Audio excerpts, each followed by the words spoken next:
بسم اللہ الرحمن الرحیم اللہم صلی علی محمد و آل محمد وعجل فرجہم اجمعین۔ السلام علیکم۔ محرم الحرام کے خصوصی پروگرام کے ساتھ حاضر خدمت ہیں، اور اس پروگرام میں ہم کربلا کے بہادر معصوم مجاہدوں کی بات کر رہے ہیں۔ ہمارے ساتھ بچے بھی موجود ہیں، اور مقصد یہی ہے کہ ان بچوں میں یعنی آج کے بچوں میں بھی وہ معرفت پیدا ہو سکے، وہ جذبہ پیدا ہو سکے، وہ خواہش پیدا ہو سکے کہ کس طرح سے ہم راہ حق پر چلتے ہوئے اللہ کی مرضی کے مطابق اور فی سبیل اللہ، اللہ کی خاطر اس دنیا میں جو جس انداز سے بھی ہمیں جہاد کرنا ہے، علم کے میدان میں جہاد کرنا ہے، کوشش میں، جد و جہد میں، اپنے ملک کے لیے، اپنے وطن کے لیے، اپنے دین کے لیے جو ہمیں جہاد کرنا ہے، ہم اس کے لیے تیار رہیں۔ کیونکہ کربلا کے میدان میں اور واقع کربلا میں، جیسا کہ ہم اپنے گزشتہ 2 پروگرامز میں بھی بات کر چکے ہیں، ہم جن معصوم شہیدوں کو اور مجاہدوں کو دیکھتے ہیں تو وہ یقیناً بے مثال کہانیاں ہیں۔ ان کی مثال نہ تو تاریخ انسانیت میں اور نہ تاریخ اسلام میں کہیں ملتی ہے۔ آج کے اس پروگرام میں ہم نے تذکرہ کرنا ہے اس مجاہد کا اور اس شہید کا کہ جس کا تذکرہ اس واقعے کے حوالے سے بھی سنہرے حروف میں لکھا گیا ہے، اور وہ شہید ہیں جناب قاسم ابن امام حسن مجتبیٰ علیہ السلام۔ امام حسن مجتبیٰ امام حسین علیہ السلام کے بڑے بھائی تھے، جیسا کہ آپ سب جانتے ہیں، اور امام حسن کی شہادت جو ہے وہ سن 50 ہجری میں ہوئی تھی، یعنی واقع کربلا سے تقریباً 10 سال پہلے۔ اور اس کے بعد اس وقت امام جناب قاسم جو ہیں ان کے بیٹے، ان کی عمر بہت کم تھی، کیونکہ واقع کربلا کے وقت ان کی عمر جو بتائی جاتی ہے وہ تقریباً 12-13 سال کے قریب ہے۔ اور یہ امام حسن کے چھوٹے بیٹے تھے، ان کے بڑے بیٹے بھی اس واقعے میں شریک تھے، اور انہوں نے بھی جہاد میں حصہ لیا۔ لیکن جناب قاسم جو ہیں ان کا جذبہ شہادت کچھ انوکھا تھا، بہت ہی انوکھا تھا۔ اس لحاظ سے انوکھا تھا کہ ایک تو وہ بہت چھوٹے تھے، دوسرا امام حسین علیہ السلام کو وہ بہت عزیز تھے۔ کیوں عزیز تھے؟ کہ ان کے والد کی شہادت اس وقت ہوئی تھی، اور جناب قاسم یتیم ہو گئے تھے کہ جب ان کی عمر بہت کم تھی، 1 سال ہوگی، 1-2 سال ہوگی، کیونکہ 10 سال پہلے واقع کربلا سے پہلے امام حسن شہید ہو چکے تھے۔ تو اس یتیم کو بھی امام حسین علیہ السلام نے اپنی گود لے لیا، یا یوں کہیے کہ اپنی رہنمائی میں ان کی پرورش کی۔ اور ان کی والدہ جو ہیں بی بی ام فروا، وہ بھی اس وقت میدان کربلا میں یعنی اس قافلے میں شریک تھیں، وہ موجود تھیں وہاں پر، اور ان کا بھی وہی حال تھا کہ میرا بیٹا جو ہے وہ سب سے پہلے میدان میں جائے، وہ سب سے پہلے شہادت پیش کرے۔ صبح عاشور یعنی 10 محرم کی صبح جو ہے وہ دن طے ہو چکا تھا اس معرکے کے لیے، اور اس صبح جو ایک اذان دی گئی، یوں تو ہر صبح اذان ہوتی ہے نماز فجر کی، لیکن اس اذان کی اپنی ہی ایک اہمیت تھی، اور وہ اذان امام حسین علیہ السلام کے بیٹے جناب علی اکبر نے دی تھی۔ مشہور اذان ہے وہ، اور اس اذان کی آواز جو ہے وہی اتنی دردناک تھی، خاص طور پر امام حسین علیہ السلام کی فرمائش پر، خواہش پر جناب علی اکبر نے وہ اذان جو ہے وہ دی تھی، اور سب لوگوں نے فجر کی نماز جو ہے وہ امام حسین علیہ السلام کی اقتداء میں ادا کی تھی۔ اب اس اذان کے بعد ایک بے چینی تھی سارے جوانوں میں، پوری رات رہی، جیسے کہ میں نے گزشتہ پروگرام میں آپ کو بتایا تھا نا کہ پوری رات بے چین رہے سب بچے کہ ہم پہلے شہید ہو جائیں۔ اسی طرح سے جناب قاسم بھی۔ اب جناب قاسم کو یہ پتہ چل گیا تھا کہ امام حسین علیہ السلام تھوڑا سا وہ تامل کر رہے ہیں ان کو میدان جنگ میں بھیجنے کے لیے، اور وجہ وہی تھی کہ ان کو ایک اپنے بھائی کی یاد آ رہی تھی، لیکن وہ بار بار اپنی والدہ کے پاس جاتے تھے اور بار بار جا کے تقاضا کرتے تھے کہ اب مجھے بھیجا جائے، اور اتنی ہی دفعہ امام حسین علیہ السلام منع کر دیتے تھے کہ ابھی نہیں، ابھی نہیں، ابھی نہیں۔ اور کچھ ترتیب بھی ایسی تھی کہ جناب علی اکبر کی اذان کے بعد جب معرکہ جو ہے اس کا آغاز ہوا تو پہلے امام حسین علیہ السلام کے اصحاب نے، یعنی جو ہاشمی نہیں تھے، امام کے گھرانے سے تعلق نہیں تھا، جو اصحاب تھے، جو ان کے جانثار تھے، انہوں نے قربانیاں پیش کی، اور اس کے بعد ہاشمی جوانوں کا جو ہے وہ جو ان کی باری آ رہی تھی۔ لیکن جناب قاسم کی خواہش تھی کہ سب سے پہلے وہی جائیں، اور جوں لوگ شہید ہو رہے تھے، بجائے اس کے کہ یہ خوفزدہ ہوتے، ڈرتے، یہ بار بار میں آپ بچوں کو یہ بات بتا رہی ہوں کہ وہ خوفزدہ یہ ڈر نہیں رہے تھے کہ لوگ شہید ہو کر آ رہے ہیں، ان کی لاشیں امام حسین علیہ السلام اپنے ہاتھوں پر اٹھا کر لا رہے ہیں، ایک ایک شہید کو لینے کے لیے خود جاتے تھے امام علی مقام میدان کارزار میں۔ 57 years old، 57 برس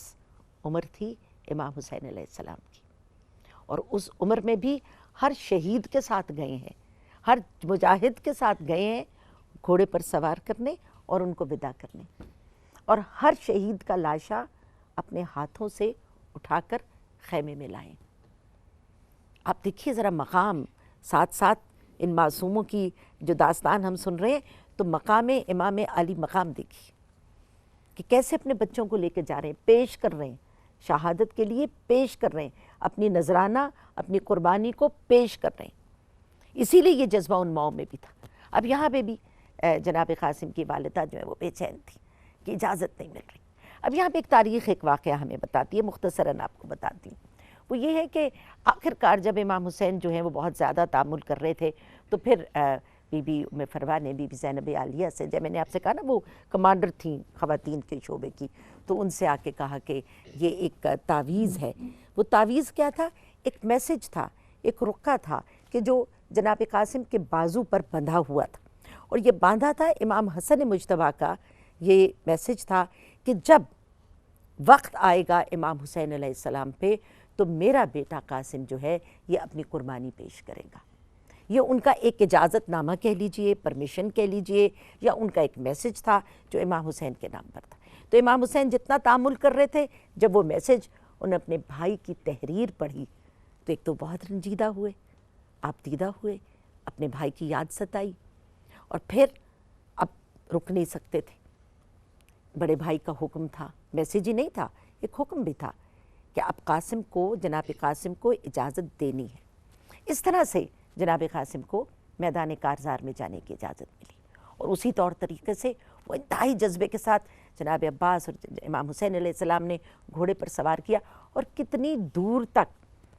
امام حسین بھی اور جناب عباس بھی جناب قاسم کے گھوڑے کے ساتھ ساتھ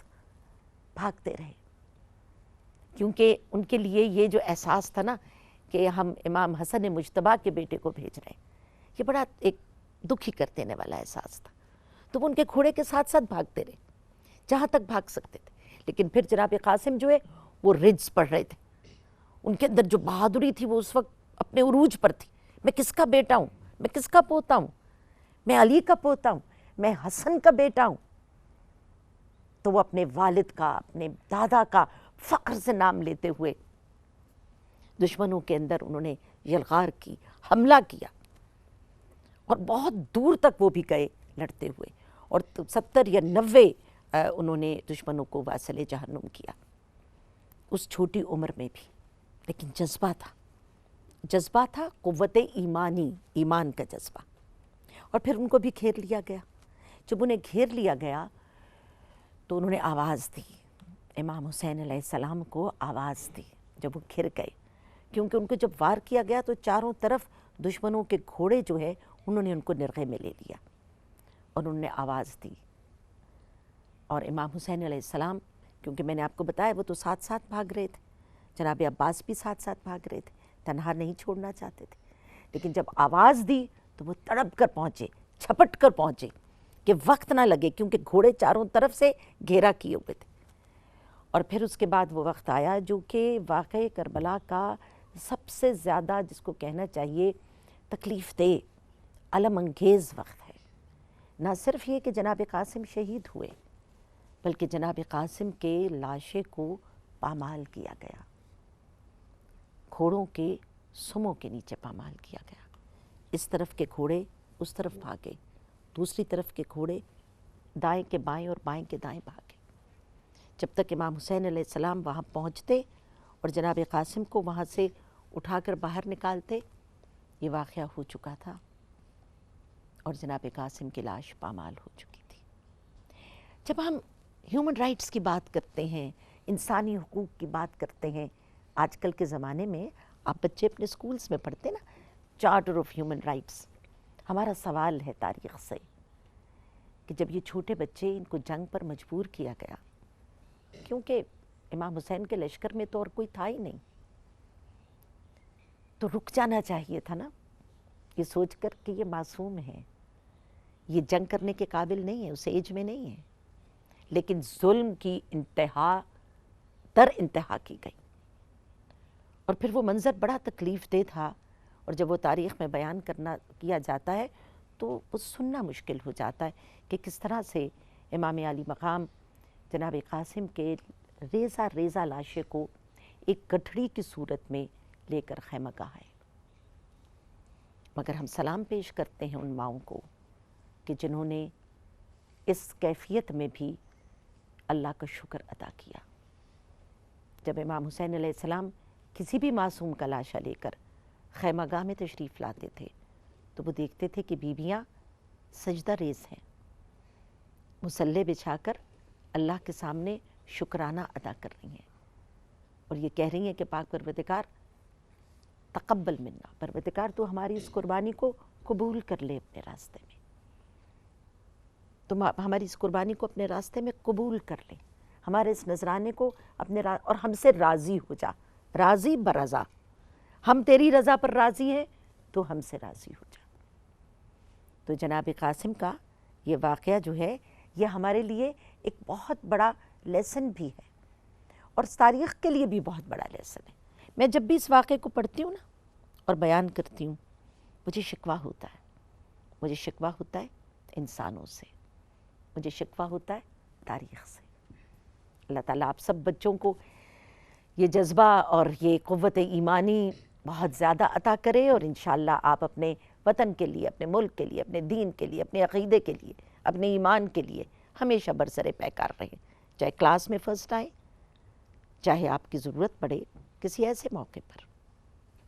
ہمارے ساتھ اس وقت یہاں پہ فاطمہ اور زوہا موجود ہیں، فاطمہ حیدر اور زوہا حیدر. فاطمہ حیدر، ہم آپ کو خوش آمدید کہتے ہیں بیٹا، آپ ہمارے اس پروگرام میں آئی ہیں، اور اللہ تعالیٰ آپ کو صحت دے. ہمیں اندازہ ہے کہ آپ کو پروردگار نے ایک مخصوص بچہ بنایا ہے، اور آپ کے پاس آنکھوں کی بینائی نہیں ہے. ہمیں خوشی ہے کہ آپ ماشاءاللہ ایک باشعور بچی ہیں. اب آپ اس وقت ہمارے لیے جو ایک خراج عقیدت سوز اور سلام کی صورت میں وہ پیش کرتی. صبح عاشورا ہوئی، ماں نے رو